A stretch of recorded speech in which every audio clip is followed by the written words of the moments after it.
Blunt the knives, bend the forks, Smash the bottles and burn the corks. chip the glasses and crack the plates. That's what Bilbo Baggins hates.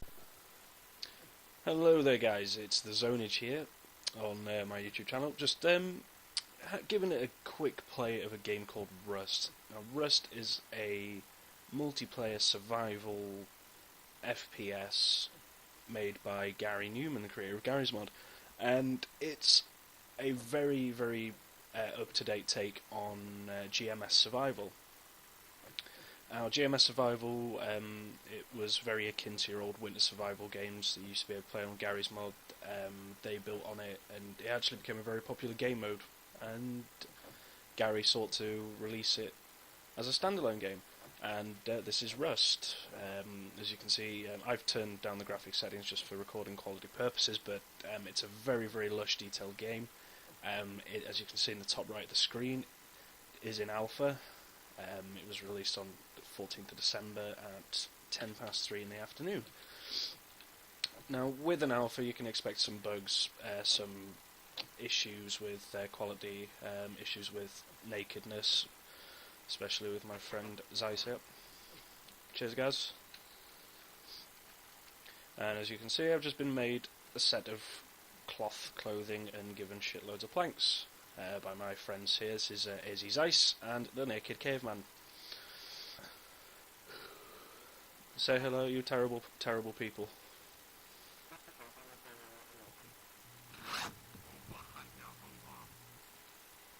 As you can see, they're both clinically retarded. What we've been doing so far is building our base. We're on a small populated server at the moment, PvE, so if you don't know the lingo, player versus environment, so there's no player killing involved or any such thing. Yeah, we've just been building our starting house, our area where we can log off safely at night without being bummed by randomers running around. No! Oh weird, I took both pairs of pants, didn't I? There you go. My bad. And as you can see now, we are the three. We ain't no naked no more, naked no more. But yeah, I'll be doing a running commentary by myself for quite a while. I'll be including these two idiots. Oh, well, I've just realised I've got the push to talk button pushed down. Nah, I'm only joking. And that sound, if you can hear it, ladies and gentlemen, is an airdrop.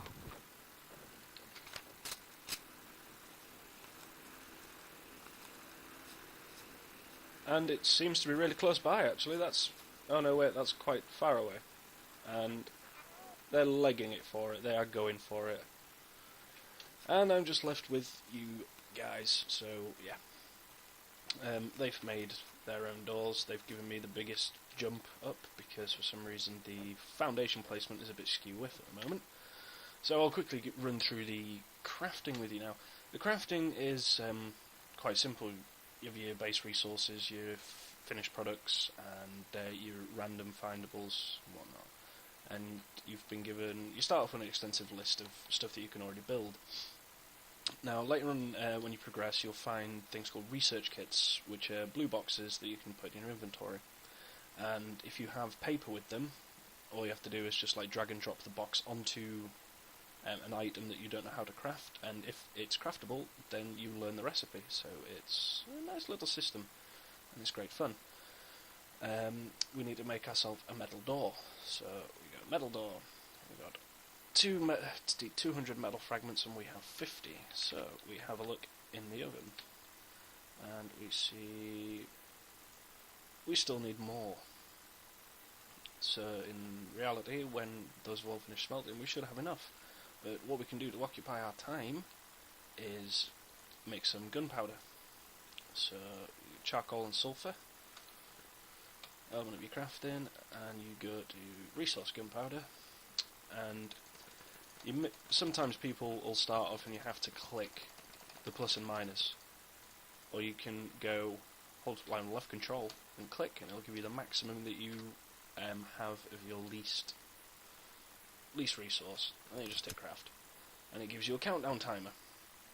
I've stood next to a workbench. I'm assuming that it gives you a bonus to your crafting time, but it hasn't been evident yet because you can move around when you're crafting, but you are reduced to a crawl.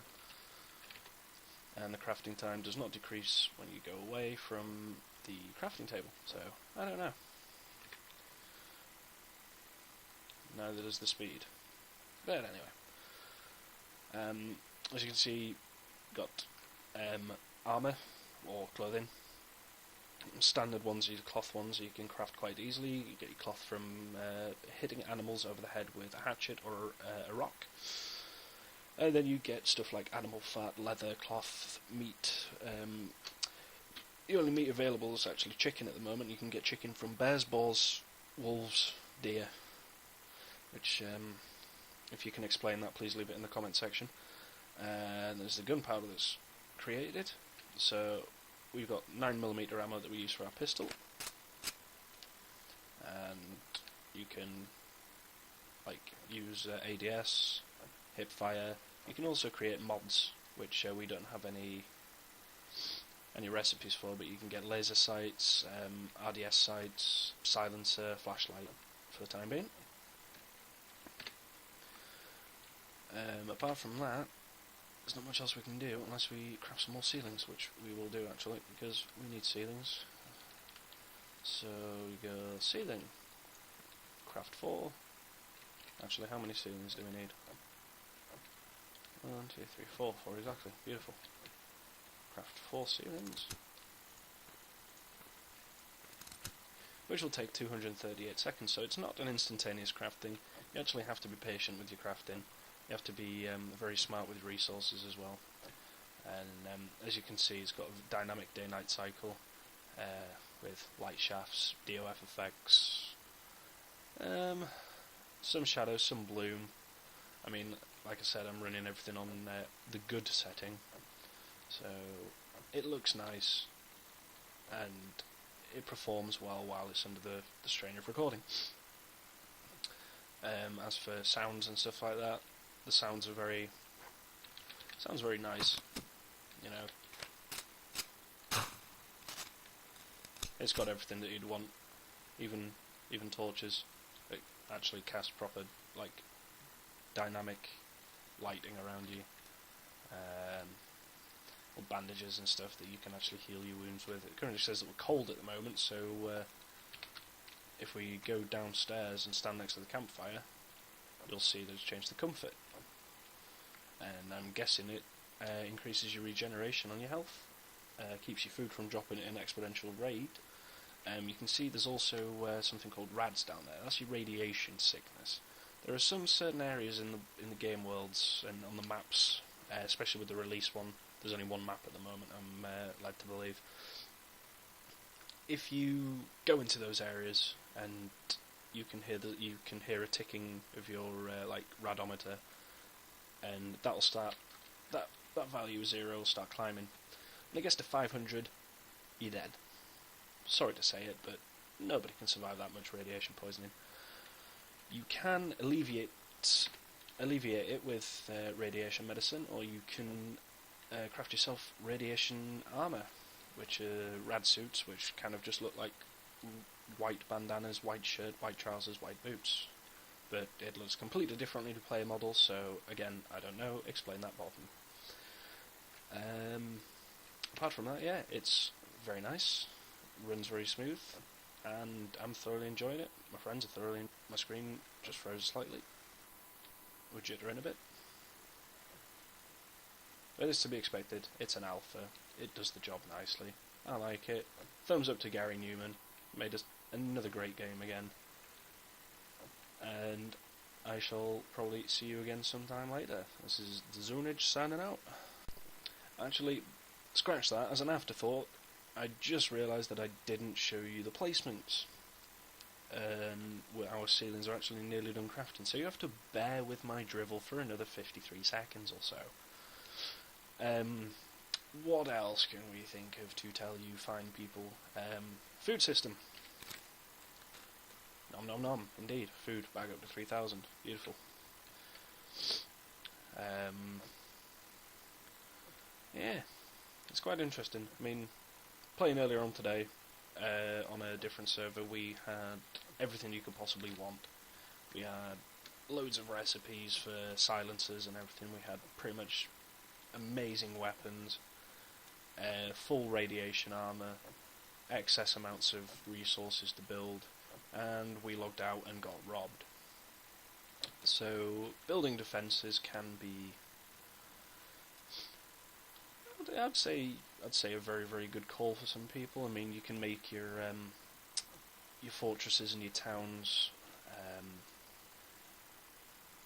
very complex to get into. I'm sure that with future releases of the game there will be options to create traps and stuff like that. But yes, the crafting and placements and whatnot, as you can see, it actually gives you a red outline of what you can, of where you can't place it. English language, please, thank you.